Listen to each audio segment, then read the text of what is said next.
this is Camo Pigeon 342, and right now I'm going to show you how to get GBA, the Game Boy Advance emulator for the iPhone or iPod Touch for the 2.0 firmware or newer.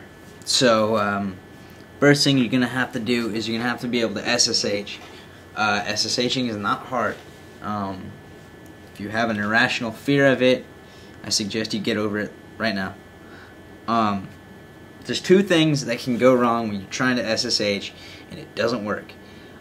First thing is you gotta actually connect to your Wi-Fi. Now people, I've seen people actually try and connect to their Wi-Fi and they enter the password. For the password of their Wi-Fi, they enter the name of the Wi-Fi. That's not the password.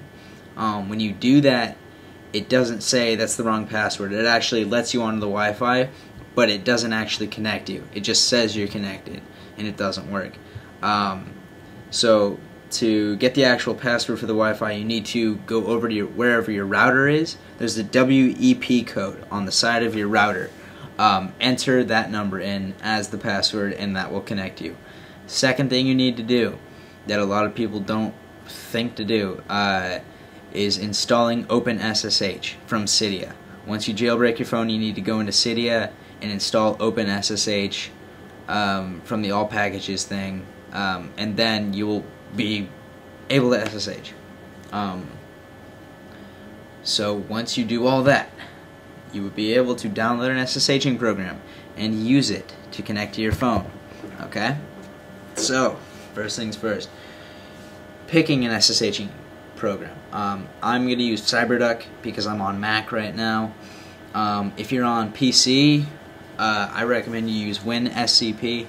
It's a good program, really simple, easy to use, and I'll tell you how to use that as I use CyberDuck.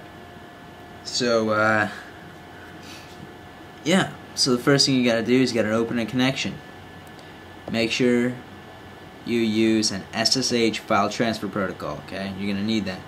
Now once you connect to your Wi-Fi, go over to the Wi-Fi network that you're actually connected to and click the little blue arrow next to it on your phone, okay?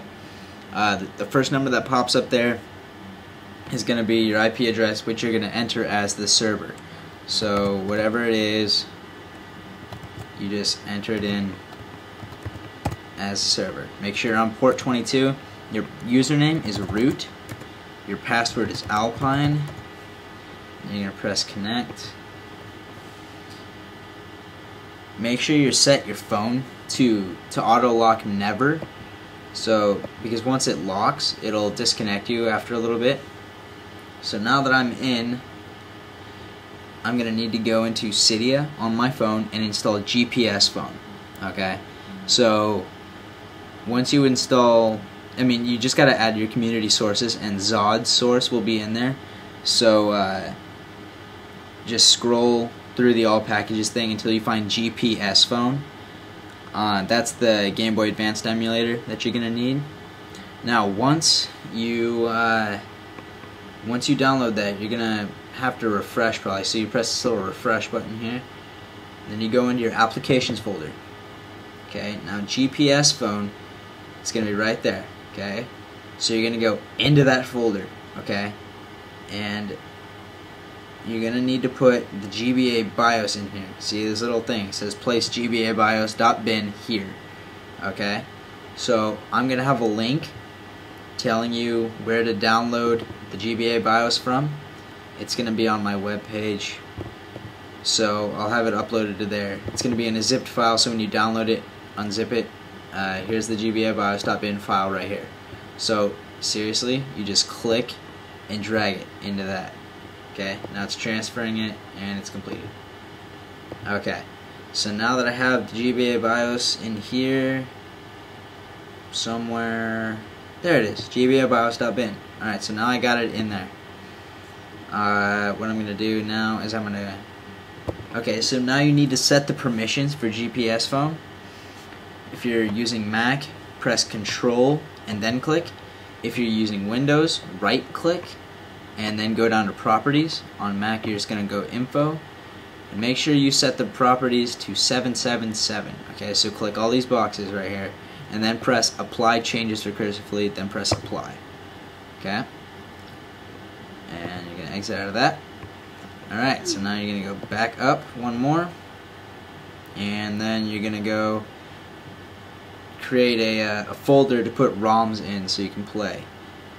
So go to var, mobile, media, and then you're going to create a ROMs folder, capital R, capital O, capital M, and then a lowercase s. Go into that one.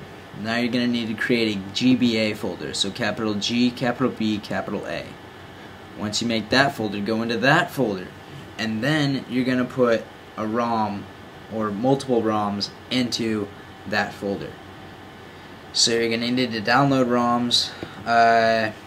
I'll try and find a link for you guys to put this in there. I just downloaded a few.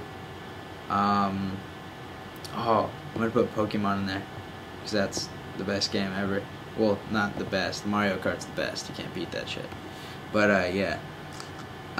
So it's putting on Pokemon Fire Red. So, yeah.